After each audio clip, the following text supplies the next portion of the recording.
Hi, Kendall. Week 4, assignment 2, your phrase assignment.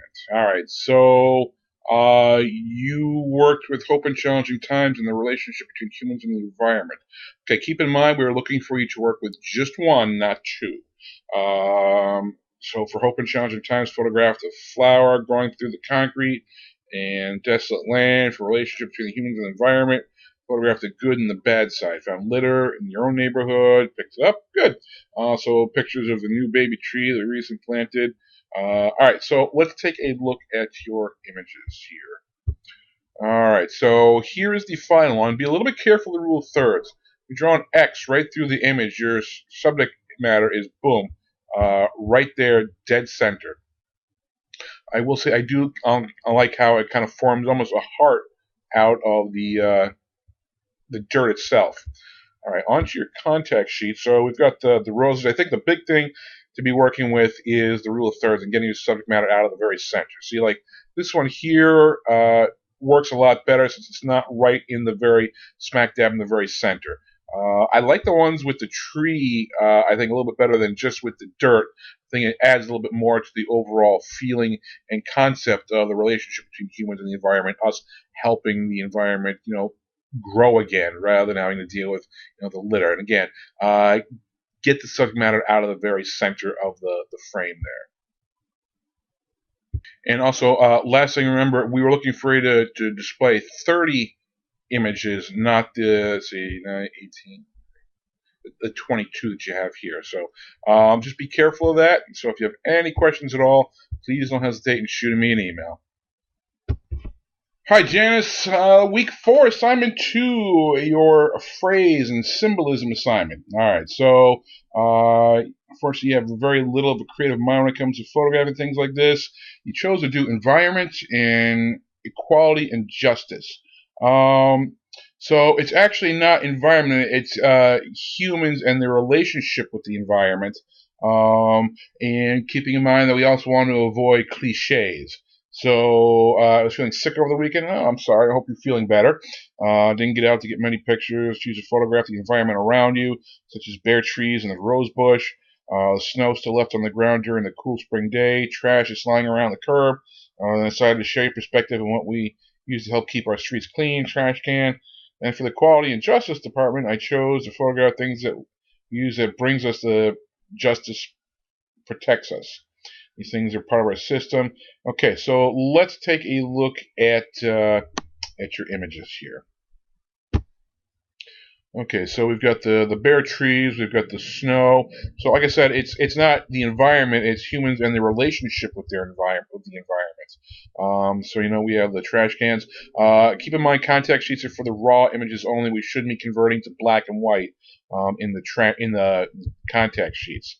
Also, we're missing some of the required metadata. We need the file name and number, date, exposure, flash fire, did not fire, as well as the exposure program. All right, so we got the police cars. We've got the court. So I think, unfortunately, the equality and justice, these are kind of falling into that area of the cliche that we didn't want to see.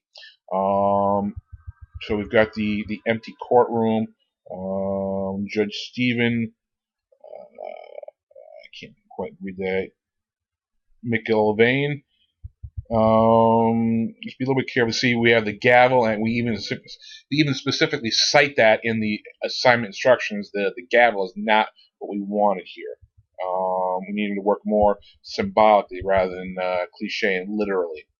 Okay, so to your final critique image, unfortunately, there's nothing in focus. It's all blurry, all out of focus. You always want to put your best foot forward and put your best work forward. So always be sure to make sure that the image is in focus. So hopefully this helps. If you have any questions at all, please don't hesitate shooting me an email. Hi, Precious. Week 4, assignment 2, your phrase and symbolism assignment. Okay, so you chose hope in challenging times and a relationship between humans and the environment. Wanted to use a model for your images. Made her wear a white dress with no shoes. Purposely had her wear a white dress and had shoeless just so you could feel the mood of the images and how she feels. I think the white really stands out for the mood in hope and challenging times. So let's talk about that. So, here, let's actually pop over to the image itself. So, hope in challenging times. So, okay, the color of the dress, the white, I think it works well. But in terms of the symbolism, and so I guess I don't quite read hope in challenging times in the image. I mean, what is challenging here? Hope about what? So, well, you've got the white color nailed down, and you've got a really nice area to be photographing in, and you love the twilight and the lights of the city. I don't see the communication of, okay, hope in challenging times, hope about what and what is challenging about the times. I think all those really come into play, and I don't see that here. So I think just maybe if there was more than what you were thinking that you didn't put in the description, maybe that could strengthen the overall understanding of the image. So let's take a look at your contact sheets here. Contacts look great. You get the light meter, you got the 9 meters per page, you've got all the required metadata. You're doing a great job of directing the model and having different poses. But in terms, like I said, the hope and challenging times, I'm not reading, I think, all that I could or should be reading into it. So hopefully you get that and that helps. So if you have any questions at all, please don't hesitate in shooting me an email.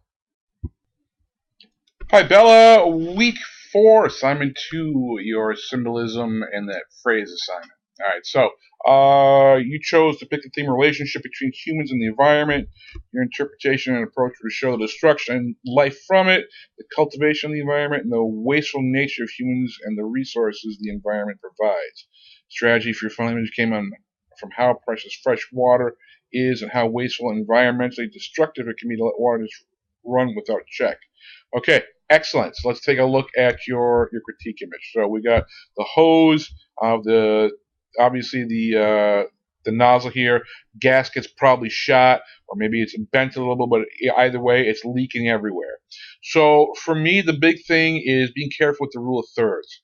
We draw an X through the image, your subject is boom right there. It's what I tend to refer to as the bullseye effect. So let's make sure that we get the subject along one of the 1/3 lines. So how do you do that? Well, if we shift our camera up and over and get that nozzle on the 1/3 line, let me show you how better balanced and just an overall better image this becomes. Something like so. And now that's right along the 1/3 line. We're still getting those beautiful drops of water exploding here. And then the stream is kind of shooting us over this way. So my eye kind of goes up here and back down and it gets shot over, as opposed to, here, let me slide this over. So there's this one, and yeah, it's okay. It's getting the point across, but it could be much, much better by utilizing those rule of thirds. And by doing that, you're also going to make this be a lot bigger, and we're going to see more detail in those droplets of water. So just be very, very careful about working the rule of thirds and getting closer. And I realize that if you probably get closer on this, your camera would probably get hit with water. So this is where cropping would come in, very, very useful in the final edit. Okay, let's go up to the top. Contact sheets look good. You've got all the required metadata, 9 images per page. You've even got the light meter. Perfect. Be a little bit careful, like I said, about the rule of thirds. You're going to subject out of the very center. Be careful with your exposure. The highlighting here is completely blown out. It's very washed out, so I'm not able to tell much of anything that's going on there. So I think just the big thing to be working on is rule of thirds. All right, so hopefully this helped. If you have any questions, please don't hesitate shooting me an email. Hi, Andrea. Week 4, assignment 2, your symbolism and phrase assignment. All right, so you worked with all 3 themes, but predominantly used relationship of humans and the environment. My cover photo can stand for any theme. Equality and justice shows how not everyone is looked upon as equal, especially when they have no home or job or transportation. Hope in challenging times. This man has lots of struggles, but he gets through the day and wakes up every morning. Relationship between humans and the environment. He lives under the overpass and functions every day in the outdoor climate, not sheltered by walls, and therefore has a relationship with his environment. This assignment has taught me more than the lectures meant to teach. A homeless man offered me some of what little food he had instead of asking for anything. How often you see that? I also saw how resilient nature can be. Man-made creations have been brought down by nature, trees and vines. Trees have grown through walls, and people spray paint river rocks and call it art. What I consider art is where someone spray painted the word poop on a ceiling of the second floor where the stairs are removed. That is very talented. All right, excellent. It sounds like you learned a whole lot in this assignment. I'm glad to hear that. So let's take a look at your critique image. So we've got the gentleman, the homeless gentleman, and fantastic image. I like how you've cropped it compared to the original. You've worked with the rule of thirds in the cropping. The black and white. I'm kind of have mixed feelings about the black and white. There's, I've looked at this for a little bit now, and I thought, yeah, the black and white, and then I thought, go back to the color, like, wow, the color is really nice though. I think either one of them works. For me, I think I'm leaning more towards the black and white one here, and the all different shades of gray. So I think it really, really works. Let me zoom in a little bit more. So, good use of the rule of thirds. We've got his probably all of his worldly possessions right there, and the environment, the setting here, the underpass. It does tell a lot about the story here. If I hadn't have read any of that, and just by looking at this, I might either rightly or wrongly automatically assume or jump to the conclusion that the gentleman is homeless. But, all in all, I really think it works. Let's take a look at the rest of your contact sheets. Boy, divorce, $189. It's kind of odd seeing a sign like that, like advertising, hey, get out of what's supposed to be a lifelong relationship for as cheap as $189. The abandoned buildings are beautiful in their own unique kind of way. The spray paint, how nature is almost trying to reclaim it. The trees growing through the windows. It's a great shot right there. Like you said, painting of the river rocks, the trees, the smile. It's not that bad. And this image here works very nicely as well. So I'm surprised that the homeless people were that receptive to you. A lot of times, when students try to do something like that, they come back and say, yeah, they wanted nothing to do with me. They chased me away. They threatened me, things like that. But it sounds like you ran into a group that was very open and very receptive. So kudos to you. All right, so hopefully this helped. If you have any questions at all, please don't hesitate shooting me an email.